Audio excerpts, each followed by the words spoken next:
Hi everybody and welcome back to EBnet Stream. We're doing things a little bit differently today from the Sanlam Benchmark Symposium, and I've cornered Nzwa Shoniwa, who is the Managing Executive of Sanlam Umbrella Solutions, to have a conversation with us instead of enjoying his lunch. Thank you for joining us, Nzwa. Thanks for having me. Nzwa, you presented some very, very interesting information in the session this morning. And the first thing I want to zone in on is your comment around the increasing number of standalone funds that are thinking about joining umbrella funds. Could you perhaps share some of those stats with the people who aren't here today and maybe share your thinking around that? Yeah, no, thanks for that, Natalie. I think for the past 3 years, we've seen that there's an increasing number of standalone funds that are considering joining an umbrella fund. Last year was 56% and this year was just above 50%. What's also interesting is that we used to survey over 100 standalone funds. For this survey, we only managed to survey 74 standalone funds. And I guess that speaks to the consolidation that's happening. We're seeing more and more standalone funds moving into the umbrella fund space. Another stat that I shared, which is probably linked to this topic and to your question, is that we keep seeing an increase in the administration fees that are applicable on the standalone side. From this survey, we saw that the average administration fees for standalone funds has increased from 0.51% on average to 0.71%. And that's the highest increase we've seen since 2016.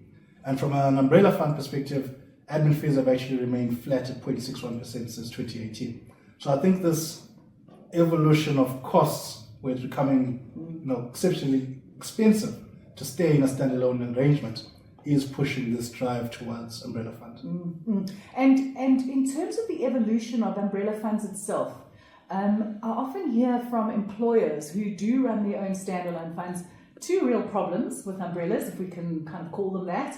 The first is a lack of flexibility within the umbrella, and the second, and this is the issue maybe that we should talk about a little bit more, is the barrier to entry or exit being the Section 14 process. So we've just seen a draft conduct standard coming out from the FSCA scrapping Section 14 requirements for press funds. Any thoughts on perhaps the same kind of, exemption being granted for umbrella fund transfers? Yeah, so I guess, from our side, when we engage standalone funds on some of the reasons that they would not join our umbrella fund, as you're aware, we closed our standalone business in December 2021. Most of the information, be it correct or incorrect, we feel most of it is incorrect, is that they feel they lose control in terms of, how much they can affect their members' retirement outcomes. But that's actually not entirely correct, given that, employers would still have the opportunity to dictate what the contribution rates will be, what the risk benefits will be, and also they'll be able to dictate, which investment strategy they select. We allow for, investment exceptions on our platform, for example. Obviously, it's based on size, but we allow for you to have your own investment manager. So the issue around flexibility, I think people need to understand that those decisions which are pertinent to your members and affect your members' retirement outcomes, those would still sit with the management committee, what we call the joint forum.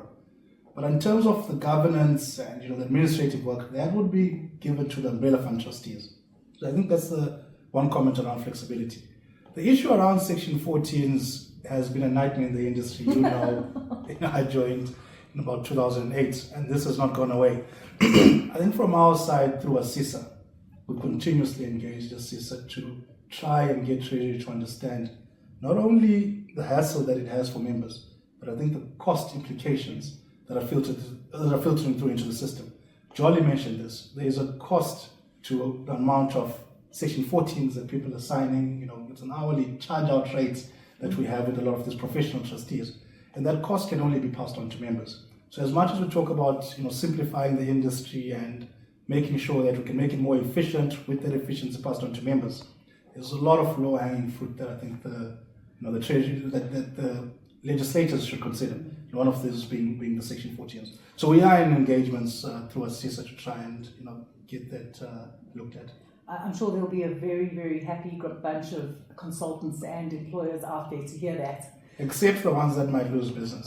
So I think this is obviously the interesting part about this competitive umbrella fund space, is that members now have more information and they know what they want from a product perspective. And as it becomes more competitive and easier to move between the funds, it can only become more competitive and better for members. Once it's competitive, the right costs will go through and meaningful benefits will come through into those umbrella funds. And I think that outcome is the best outcome for members. I want to touch on that. And the one topic that you spoke of in last year's symposium benchmark day that we had was around the lack of trust in the financial services sector and in kind of retirement funds in general. Yet today the picture seems a little bit different. When we're talking about employers who are now considering going into umbrella funds, to me that's almost the ultimate act of trust. So are we seeing a little bit more trust and engagement and belief in our financial systems and retirement funds in general? Without a doubt. Definitely the data that we have this year paints a picture of people having more information, but more importantly, there's definitely more engagement with their retirement benefits. I think the one stats or slide that I showed was that in the last 12 months or so, we saw above 66% of people have engaged their retirement benefits. Obviously, part of that might be driven by two-pot regulation, where people want to actually see what they have saved, what they have access to in their emergency savings pot. But whatever the trigger is, it doesn't matter. The point of the matter is that people are engaging their benefits, they're checking what they have, they're starting to realize what it means, when they get to retirement, according to what they currently have and what they're currently saving. And from our side, we've always maintained, and it's something we spoke to earlier this morning, that the best way to rebuild this trust within the industry is to invest in education, communication, and professional financial advice. We gave a stat now that about 43% of people are still using Google just to get financial advice. And if we can move away from that, where there's more trust within the system and people speak to individuals who understand that this is where you are in your life cycle and this is how we should be investing or how we should be looking at your financial plan, that way I think we'll definitely see better retirement outcomes. But to your point, a lot of the data that we're seeing now, given the engagement that people have with their retirement benefits, it speaks to increasing trust in the system. To be able to let you go off and have a break before the next session of today, one last wrap-up question. A lot of this morning's session has been focused on, like you've just pointed out, financial education, financial inclusion, and a lot of the conversation with some of the regulators and some of the industry bodies and, in fact, SARS itself. If you had to take a step back from an umbrella perspective and look at the industry and look at the country where we are, what do you think the next evolution in umbrella funds is? Oof. That's a difficult one. I think from our side, we have to make sure that we manage costs. The whole point around umbrella funds has been that we build these economies of scale, and by building these economies of scale, we can run retirement funds, people's retirement money, at a much cheaper rate than your standalone funds. So we have to manage costs. But more importantly, and the comment that I made earlier, is that we believe the most successful umbrella funds or the big retirement funds are definitely the ones that are going to be able to seamlessly integrate meaningful benefits into their existing value proposition. We've tried quite a few things on our side. We brought in virtual doctor for free. We got virtual free therapist sessions for free. And that has all been driven by the data that we're getting in terms of what employers are struggling with. So there's the issue of presenteeism and absenteeism, where people are struggling with mental health issues at the back of financial stress, given the economy and, we saw it obviously through the two-pot emergency withdrawals. But I think from our side is whoever can seamlessly integrate meaningful benefits from the data that they receive from both employers and members will definitely be the most successful umbrella fund into the future.